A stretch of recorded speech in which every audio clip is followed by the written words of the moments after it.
আপনার ফোন থেকে ইউএসের ভিপিএনটা ওপেন করে নেবেন, অর্থাৎ অন করে নেবেন। এরপর গুগলে গিয়ে সার্চ করবেন বিটলি অল্টারনেটিভ লিখে। ওকে, এরপর কিছুটা স্ক্রল ডাউন করবেন। স্ক্রল ডাউন করার পর দেখবেন যে quit.url.com নামে একটা ওয়েবসাইট আছে। আপনি স্ক্রিনশটটা চেক করুন, ওখানে ওয়েবসাইটের লিঙ্কটা দেওয়া আছে, ওয়েবসাইটে স্ক্রিনশট দেওয়া আছে। মোর সার্চ রেজাল্ট এইখানে ক্লিক করবেন।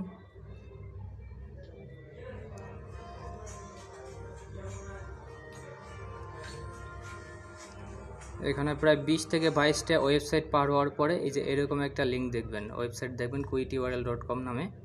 এই ওয়েবসাইটে প্রবেশ করবেন। এরপর এইখান থেকে বেশ কয়েকটা পেজ ভিজিট করবেন।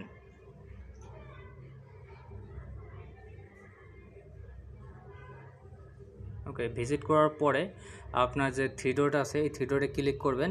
থ্রি ডটে ক্লিক করার পরে হিস্টোরি থেকে একটা স্ক্রিনশট নেবেন, তাহলেই হবে।